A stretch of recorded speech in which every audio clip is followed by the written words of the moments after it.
Welcome to SJ life style. இன்னைக்கு பார்த்தீங்கன்னா ஒரு சிம்பிளான எக் ரெசிபி தான். அது பார்த்தீங்கன்னா எக் பெப்பர் ஃப்ரை. அதுக்கு நான் கடாய் ஹீட் பண்ணி 2 டீஸ்பூன் ஆயில் ஆட் பண்ணியிருக்கேன். ஆயில் ஹீட் ஆனதும் ரொம்ப பொடியா சாப் பண்ணி வச்சிருக்க வெங்காயம் இதில் ஆட் பண்ணிக்கிறேன்.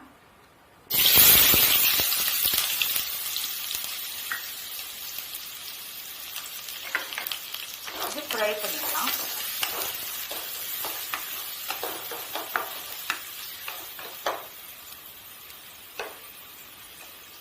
இது கூடவே பச்சை மிளகாய் 1, கருவேப்பிலை ஆட் பண்ணிக்கிறேன்.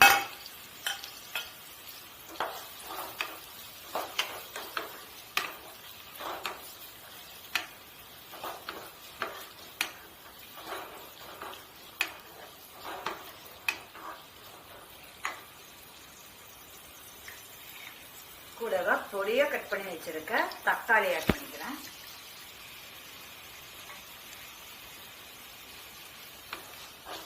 இதெல்லாம் நல்லா ஃப்ரை ஆகி வதங்கி வரணும்.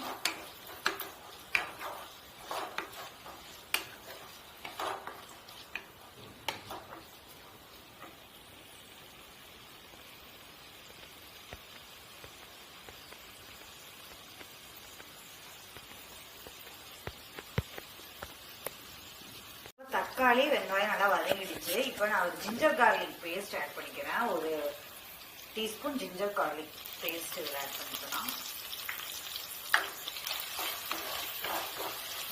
நல்லா கலந்துக்கணும்.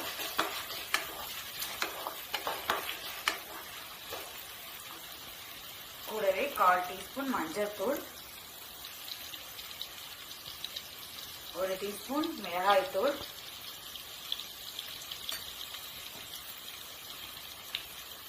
1 டீஸ்பூன் தனியா பவுடர் ஆட் பண்ணிட்டு மிக்சரை நல்லா கலந்து விட்டுக்கணும்.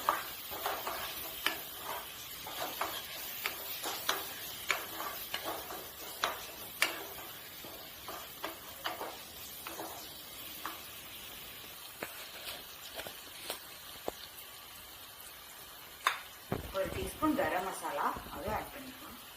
இப்போ ரொம்ப நல்லா வாசனையா இருக்கும்.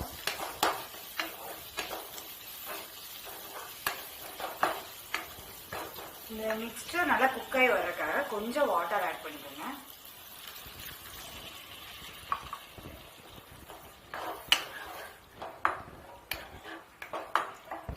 வாட்டர் ஆட் பண்ணிட்டு ஒரு 2 to 3 மினிட்ஸ் அப்படியே குக் பண்ணலாம். இப்போ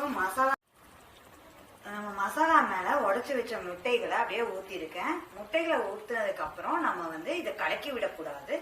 அப்படியே ஒரு 3 மினிட்ஸ் இதை அப்படியே வேக வச்சுக்கலாம். இன்னைக்கு நான் 4 முட்டை யூஸ் பண்ணியிருக்கேன். ஒரு லிட்டு போட்டு க்ளோஸ் பண்ணி 3 மினிட்ஸ் அப்படியே வேக வைங்க. முட்டைகள் வேகும் போது அப்படியே மேல அப்படியே பெப்பர் பவுடர் அப்படியே ஸ்ப்ரிங்கிள் பண்ணி விடுங்க. மேல கொஞ்சம் நிறையவே பெப்பர் நான் இன்னைக்கு போடுறேன்.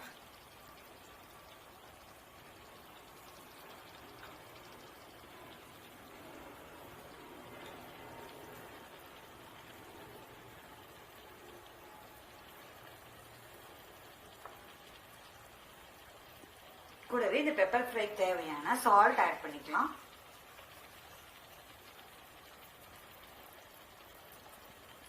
ஆட் பண்ணிட்டு இது அப்படியே 3 மினிட்ஸ் ஒரு லிட்டு போட்டு க்ளோஸ் பண்ணிக்கலாம்.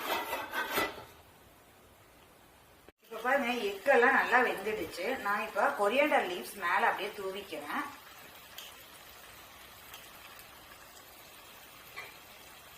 தூவிட்டு ஒவ்வொரு எக்கா நம்ம அப்படியே திருப்பி போட்டுடலாம்.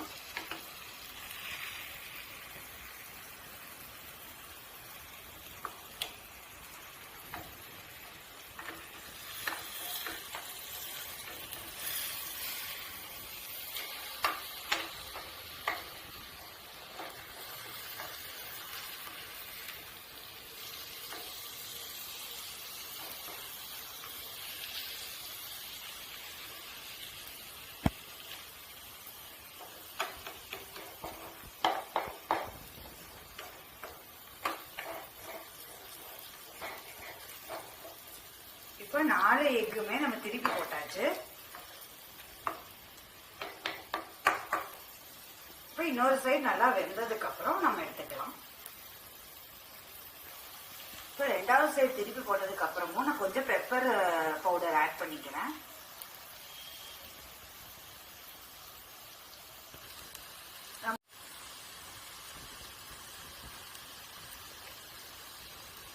ரெண்டு பக்கமும் எக் நல்லா வெந்துடுச்சு.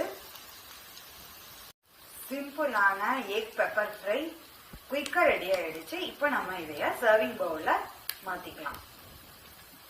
அண்ட் ஸ்பைசியான எக் பெப்பர் ஃப்ரை ரொம்ப குயிக்கா ஈஸியா ரெடி ஆயிடுச்சு. இது பாத்தீங்கன்னா ஒரு எம்டி பிரியாணி இல்லைன்னா குஸ்கா, கீ ரைஸ் அந்த மாதிரி ரைஸ் வெரைட்டிஸ்க்கு இது நல்லா ஒரு சைட் டிஷ்ஷா இருக்கும். நீங்களும் இந்த ரெசிபியை உங்க வீட்டில் ட்ரை பண்ணி பாருங்க. தேங்க்ஸ் ஃபார் வாட்சிங் மை வீடியோ. இந்த ரெசிபி உங்களுக்கு பிடிச்சிருந்ததுன்னா உங்கள் ஃப்ரெண்ட்ஸ் அண்ட் ரிலேட்டிவ்ஸ் கூட ஷேர் பண்ணிக்கோங்க.